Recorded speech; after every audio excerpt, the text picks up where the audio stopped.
पंकिराज Daimaria alternative party of बर'लेण्डनि सोद्रोमा नङा।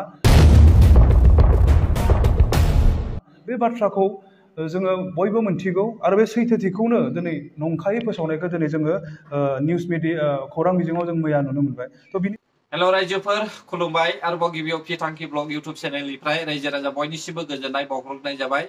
स' रायजोफोर दिनै आङो नोंथांमोननि सिगाङावहाय गोदान मोनसे आपडेट भिडिअ लानानै फैबावनाय जाबाय। जाय भिडिअखौहाय नोंथांमोनाबो नायगासिनो दंखायो ससियेल मिडियायावहाय आरो जाय भिडिअफोरखौहाय हगारथावना नङा बेफोर भिडिअखौबो ससियेल मिडियायावहाय जोङो नुगासिनो दंखायो। सोरनि थाखाय आं बे बाथ्राखौ बुंदों नोंथांमोना भिडिअखौ जोबजासे नायलांबानो जाबाय। गिबिसिनथारावनो अल्टारनेटिव पार्टी अफ बर'लेण्डनि जानानै आंनि गोसो गोरबोनिफ्राय अननाय आरो सिबिनायखौ बयनिसिमबो बावहरनाय थाबाय। दिनै जोङो अल्टारनेटिव पार्टी अफ बर'लेण्डनि जानानै मोनसे प्रेस मिट लानाय जादों आरो बिनि गेजेरजों जोङो रायजोनि गेजेराव मोनसे सैथोथि बाथ्राखौ जोङो फोसावनो थाखाय थि खालामनाय जादों। मैया जोङो खौरां बिजोंनि गेजेरजों जों नुदों उदालगुरि जिल्लानि सिङाव थानाय उत्तर रावनागर गामिनि सासे सेंग्राया जिउ गोमादों आरो बे जिउ गोमानाय सेंग्रानि बिफाया खौरां गेजेरनि गेजेरजों फोरमायनायाव जोङो जाथायखौ जों मोनथिदों आरो बे जाथायखौ जों मोनथिनानै थारैनो जों दुखु मोनदों। बेबायदि जाथाया जोंनि गेजेराव जानाङामोन।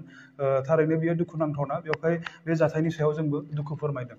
दा बाथ्राया जाहैबाय बे थैनानै थांनाय जोंनि बे लाइमोननि बिफा जुगसन दैमारिया मैया खौरां बिजोंनि गेजेरजों माखासे बाथ्राफोरखौ बुंदोंमोन आरो बे बाथ्राफोरखौ माखासे निउस पर्टेलफोरा ओरैबायदि दामनायखौ जों नुदों जे अल्टारनेटिव पार्टी अफ बर'लेण्डनि अर्थात गोदानै दाजानाय पलिटिकेल पार्टीनि सोद्रोमाया बिथांनि बिसानि जिउ फोजोबनायाव थोंजों सोमोन्दो दङ होनना बुंनाय बाथ्राफोरखौ जोङो खौरां बिजोंनि गेजेरजों जों नुनो मोनबाय आरो बेखौ नुनानै जोङो थारैनो दुखुबो मोनदों आरो जों संखिदों।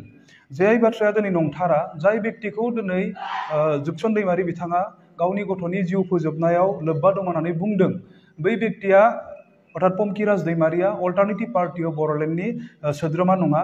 बे बाथ्राखौ जोङो बयबो मोनथिगौ आरो बे सैथोथिखौनो दिनै नंखायै फोसावनायखौ दिनै जोङो निउस मिडिया खौरां बिजोङाव जों मैया नुनो मोनबाय। थ' बिनि सायावनो जोङो क्लियारिफिकेसन जों होनो नागिरदों। अल्टारनेटिव पार्टी अफ बर'लेण्डआ थांनाय 2 एप्रिलाव जोनोम मोन्दों आरो बेबायदिनो जोङो माखासे थांखिफोरखौ लानानै पार्टीखौ फेहेरनायनि बेलायाव जों खामानि मावदों। दिनै जोंनि पार्टीनि गुबै थांखियानो गोजोननाय, सैथोथि आरो गावजों गाव अनज्लायनाय, जौगालांनो हानाय बा जौगानायनि सायाव खामानि मावनाय, बेफोरबायदि थांखिखौ लानानै जिहेतु अल्टारनेटिव पार्टी अफ बर'लेण्डआ जोनोम मोन्दों। थ' बे बिथिङाव दिनै जोङो नुबाय जे अल्टारनेटिव पार्टी अफ बर'लेण्डनि सासे सोद्रोमाया सासे सेंग्रानि जिउ फोजोबदों होननानै खौरां फोसावनायखौ जों नुदों। थ' जों सिदायैनो बुंनो हायो अल्टारनेटिव पार्टी अफ बर'लेण्डआ दासिम उदालगुरि जिल्ला कमिटि जों दानो हायाखै। उदालगुरि जिल्लानि सिङाव जोङो हरसिंगा ब्लक कमिटि दादों आरो भैरबकुन्द ब्लकनि सिङाव जों मोनसेल' प्राइमारि दादों। थ' दिनै जोङो बे ब्लक कमिटि दानानै लानायाव पंकिराज दैमारिया जोंनि बे पार्टीनि खुनु बिबान बिहा गैया आरो प्लास बियो मेम्बारशिपबो नङा। आरो दिनै अल्टारनेटिभ पार्टी अफ बर'लेण्डआ मेम्बारशिप ड्राइभनि सायाव जों खामानि मावाखै। बेवहाय बे बेक्तिया जोंनि अल्टारनेटिभ पार्टी अफ बर'लेण्डनि सोद्रोमा नङा। बेवहाय जाय निउस पर्टेलफ्रा बेखौ फोसावबाय बेयो नंखाय जे अल्टारनेटिभ पार्टी अफ बर'लेण्डनि सासे सोद्रोमाया सासे सेंग्रानि अर्थात उत्तर रावनागरनि सेंग्रानि जिउ फोजोबनायाव लोब्बा दङ होनना बुंनाय बाथ्राया टटेलि नंखाय। बेवहाय जोङो खावलायनो हास्थायदों सोरनिबा बुंनाय बाथ्राफोरखौ खोनानाय बाथ्राफोरखौ लानानै जे मेडियाफोरनि गेजेराव बेबायदि नंखाय बाथ्राफोरखौ फोसावा आरो बेफोरखौ फोसावनानै समाजनि गेजेराव जाहाथे जेन गुरलाय गुजाय असान्ति मोनसे थासारि लाबोआ, बेखौनो जोङो खावलायदों। दिनै पार्टीनि मुंखौ गाज्रि खालामनो गोबां खेथ्रआव बा गोबां बिथिङाव बा गोबां समाव सोरबा पलिसि लानानै दिनै खामानिबो मावनो हागौ। थ' बेवहायनो जों बुंदों दिनै जाय मेडियाफोरा बेखौ फोसावदों सैथोथिया नंगौना नङा। दिनै पर्टेलनि गोबां बेक्तिफ्रा जोंजों सिनायलायो, जोंजों कन्टेक्टआव दङ, बिथांमोना सोंनो हायोमोन जे नोंथांमोननि अल्टारनेटिभ पार्टी अफ बर'लेण्डनि बे सोद्रोमाया नंमारगौना नंमारा, बे बाथ्राखौ बिथांमोना जोंखौ सोंनो हायोमोन। खिन्थु सोङाखै बिथांमोना, सिदायैनो बिथांमोना अल्टारनेटिभ पार्टी अफ बर'लेण्डनि सासे सोद्रोमाया सेंग्रा सासेनि जिउ फोजोबनायाव लोब्बा लाखिदों बा थोंजोङै सोमोन्दो दं होननानै फोसावदों। बेवहाय जों थारैनो जों दुखु मोनदों आरो जोङो गोख्रोङैबो खावलायदों बा गोख्रोङैबो जों बुंगोन दिनैनि तारिखाव बेबायदि नंखाय खौरां फोसावनायनिफ्राय जोंनि खौरांगिरिफोरा गोजानाव थानांगौ। जोबनायाव जि जाथाया जानानै थांबाय बेखौ दिनै जोंहा बुंनो हानाय जेबो गैया। जों थारैनो बे जाथायखौ दुखु मोनदों आरो बेयो दिनै आन्डार इनभेस्टिगेसनाव दङ। स' आयेना दिनै बेखौ फोरमायगोन सोर दायनिगिरि सोर दायनिगिरि नङा, बेखौ समजों लोगोसे जों नुलांबाय थागोन। जाय गथ'आ गावनि अबथिरा जिउखौ फोजोबना लानो गोनां जाबाय बै गथ'नि जिउ आत्माया जाहाथे जों सोरगोआव आलो गोजोन जायगा मोनहैयो इसोरनि गुरियाव बिथाङा जाहाथे जों थाहैनो हायो बेखौ जोंनिफ्रायबो अल्टारनेटिभ पार्टि अफ बर'लेण्डनिफ्रायबो आर'ज गाबहरनाय थाबाय। दानिया रायजोफोर जोङो खोनानो मोनदों गोदानै दाजानाय पार्टिनि APBनि पार्टिनिफ्राय सासे दुथां आखुनि मानसिया मानसि बुथारदों होननानैहाय जों खोनानो मोनदों। नाथाय बाथ्राया बेसेबां सैथो आं बेखौ मिथिया। जों मैयानि समावहाय खोनादोंमोन जे APB पार्टिनिफ्रायनो सासे लाइमोन देरफुनाय सेंग्राखौहाय बुथारदों होननानैहाय। नाथाय बाथ्रायाबा नंगौना नङा, नाथाय जोङो खोनानो मोनबाय बानस दैमारि बिथाङा क्लियारिफिकेसन होबाय बे मानसिया APB पार्टिजोंहाय जेबो सोमोन्दो गैया होननानै। इयुनावसो मिथिसिगोन बेसेबां सैथो बुङो ना मा बुंनो रायजोफोर। बेक होननानैथ' आं नुवाखै, टाइगार इज बेक होननानै आं नुबाय थादों। दा टाइगार इज बेक मिन्स मा बुजिदों? दा जाय बिथांमोननि आइटिनि टीम जेनाखि टाइगार इज बेक होनना बुंदों बेथ' हाग्रामा बिथांखौ इनसाल्ट खालामनायसो जादों। मोनसे खोथाया जाहैबाय बेनो क्लियार कि मोसाजोंथ' मानसिफ्रा थाखाथारा, थादेरखाथारा।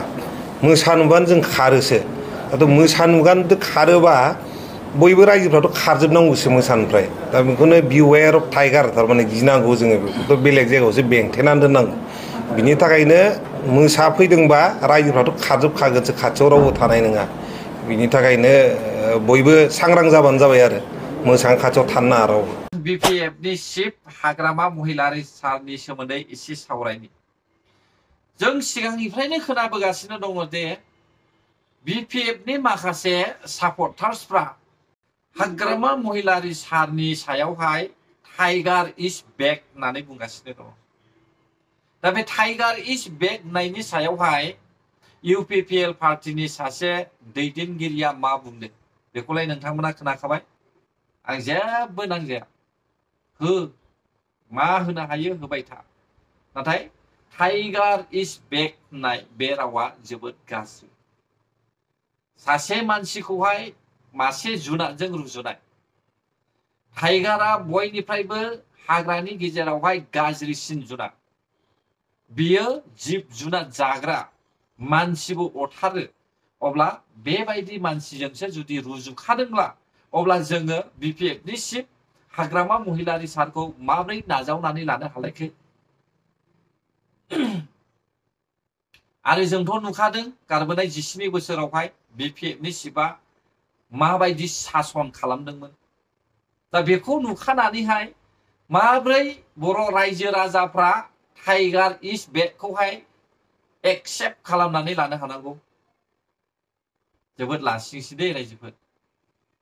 बेखायनो आं सानबाय थायो गोसोजों गोसो BPF पार्टिया माब्लाबाबो फैफिननाय नंला। बेनो जोबथाबाय बिथांमोननिया। आरो फारसेथिं जोङो नायोब्ला BPF पार्टिया नब कुमार सरनियाजोंहाय आखाइ हमलायनो नागिरदों। नाथाय GSPनि दैदेनगिरिफ्रानो ओंखारै UPPL पार्टियावहाय जइन जादों। अब्ला माब्रै GSPआ सरखार दानो हालायखो? माब्रै GSPआवहाय बिथांमोनखौहाय जइन खालामनानैहाय माब्रै केन्डिडेट बोनो हालायखो? जेरावहाय GSPनि मानसिफ्रानो ओंखारनानैहाय UPPLआव हाबगासिनो दङ। आरो फारसेथिं BPF पार्टिनि जायफ्रा दैदेनगिरिफोर, मावथिफोर, आगदा आगसि, उन सिगां गासैबो ओंखारजोब्बाय। नोंथांमोना नुखाबाय।